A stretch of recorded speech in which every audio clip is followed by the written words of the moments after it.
Hello, everybody. Welcome to the video. Thank you for joining me in this short but hopefully very effective video talking about balancing chemical equations. In our previous lesson, we went through the process that we can take a whole sentence and translate that into a chemical reaction. But now, looking at this, this is not necessarily complete. This is just a skeleton equation. And what we're going to have to do now is complete this by following a specific rule or a law called the law of conservation of matter. When we talk about the law of conservation of matter, which I'm sure is something that has been brought up in your past science classes, the law of conservation of matter is a fundamental law of nature that states that matter is conserved, which means that during any chemical reaction, the mass of our products is always equal to the mass of our reactants. We should not lose matter or gain matter in the process of a chemical reaction. Whatever we start with needs to be the same amount as what we end with. And I have this Libra scale at the top of the slide to kind of represent when we want our reactants to be just as balanced or just as equal as our products when it comes to looking at chemical equations. So to make this make a little bit more sense, or maybe show you something visually that can help represent what we're trying to do, I've got a nice little kit of models here to go along with our trusty chemical reaction. Hydrogen plus oxygen produces water.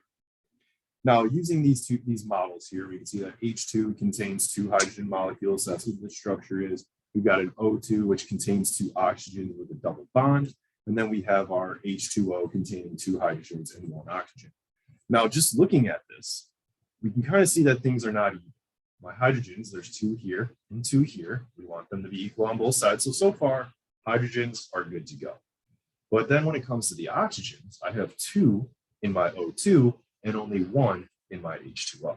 So what we see here is a classic example of an unbalanced equation. And what our goal is to balance this equation by making our matter on this side of the equation the same as the matter on this side of the equation. Now, I know what you're thinking. Yo, let's just add another oxygen like this. But unfortunately, that's not possible because this equation tells us that hydrogen plus oxygen produces H2O. There's nowhere on this reaction that says H2O plus an oxygen ion. So unfortunately, this is not the correct way to balance this equation. We're going to need to add water or oxygen or hydrogen to balance this equation. So noticing that my oxygens are not balanced and we need to have a total of 2 on this side to balance out the 2 on this side. If I add another water molecule here, what that now does is that gives me 2 oxygens. So now what we're dealing with are 2 water molecules. And in doing that, what we see is that, yes, we now have 2 oxygens to balance out the 2 oxygens on the reactant side, but now we have 4 hydrogens, which does not match the number of hydrogens on this side. So by balancing our waters, we've now unbalanced our hydrogens, but there's nothing to worry about there. We can easily add 2 more hydrogens to the reactant side, indicated by my 2 white spheres here. So now what we're looking at is our balanced chemical equation where we have 2 hydrogen molecules reacting with 1 water molecule to produce 2 oxygen molecules, to produce 2 water molecules. We have 4 hydrogens here, 4 hydrogens on this side. We have 2 oxygens on the reactant side, and we have 2 oxygens on the product side. So this is just a physical model or representation of how balancing equations works at the molecular level. But what we're going to be more responsible for our sake is if we're given a chemical equation, we're not going to necessarily be able to use models in order to balance that equation. We're going to need to balance it ourselves. And I've got some steps that we're going to be able to follow. So this is the first example in your packet. Please take some time to follow along with me and complete this example. And then once you've seen this once, you should be able to handle the rest of them, no problem. So obviously we see in our reaction, we have silver nitrate, AgNO3 reacting with copper to produce copper nitrate, CuNO3, and a silver atom. What I usually like to do just for organization's sake is I like to split this reaction down the middle, which allows for me to focus on the reactants separate from the products. What we're going to do here now is first, we want to, step one, make an atom inventory. We want to make an inventory of all of the atoms that are present on each side of the equation. That way we can kind of see what we're dealing with, and then we can go ahead and figure out how to attack it. So looking at this AgNO3, I see that there is silver involved in that equation, and it looks like there's no subscript, so that is implied as 1. For NO3, there is 1 nitrogen, and then the 3 after the oxygen indicates that there are 3 oxygens in this reaction. Then we have our copper. Copper is by itself, so there's only 1. All right, so we've taken atom inventory of our reactant side. Now let's compare that to what we have on the product side, and then we'll be able to get an idea of what it is that we need to balance. So looking at this equation, CuNO3,2, I don't see any subscript after the copper, so there's only 1. Now paying close attention to this, we've got NO3 in parentheses and then a 2 on the outside. So we've discussed this before. We're going to need to distribute this 2 by multiplying it by the subscripts that each atom has. N doesn't have a subscript, so that's implied as 1. 2 times 1 is 2. So we have 2 nitrogens in that NO3. And then in 2 times 3 for our oxygens is equal to 6.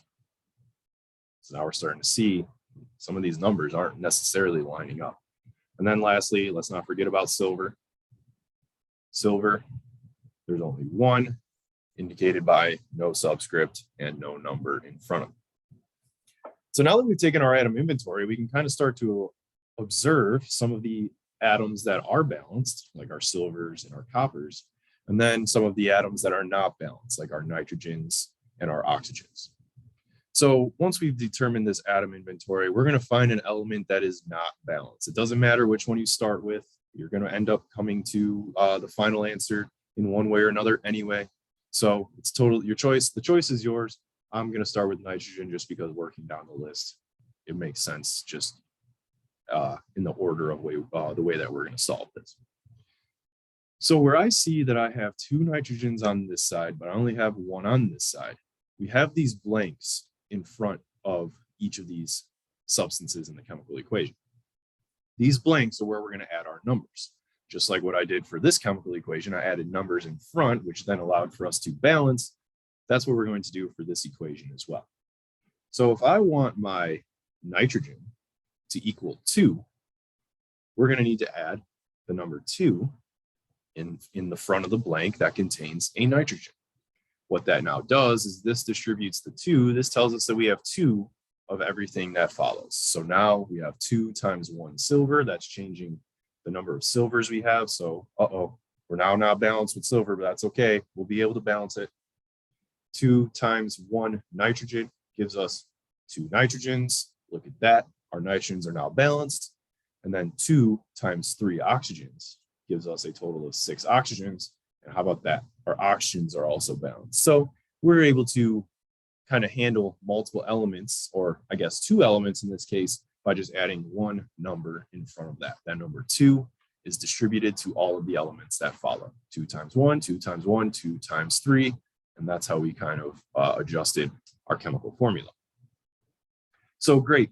Now, just looking at our inventory again, our nitrogens are good. I'll just put some check marks here to indicate that that's good to go.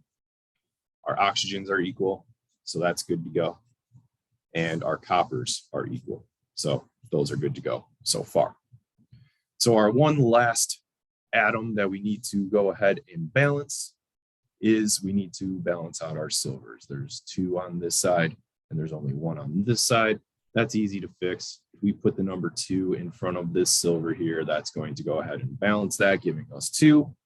And now just double checking all of our inventories. We've got 2 silvers, check. Our coppers were already green lit. Our nitrogens are good. And then our oxygens are good. So what we are looking at here, my friends, is a completely balanced equation. Now you're going to probably wonder, what do we put in these blanks here? Should we put 1? Should we put 0? The answer is don't do anything. By leaving this blank, that's just implying that we have 1 copper and that we have 1 copper to nitrate. So we're not going to add ones. That would just be silly. That'd be redundant. We're not going to add zeros because then that's telling us we don't have any copper or copper nitrate. So in the case where you don't need to balance these, let's not get in the habit of adding anything. Just leave it blank and then you're good to go.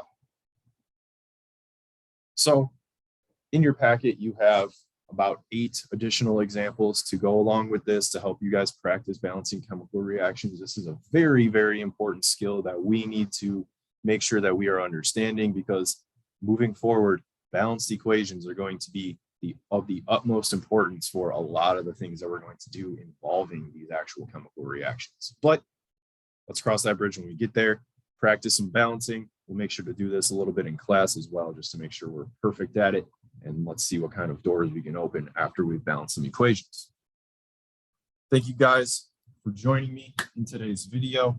Hope you enjoyed. I look forward to seeing you guys again, but until then, take it easy. Peace out.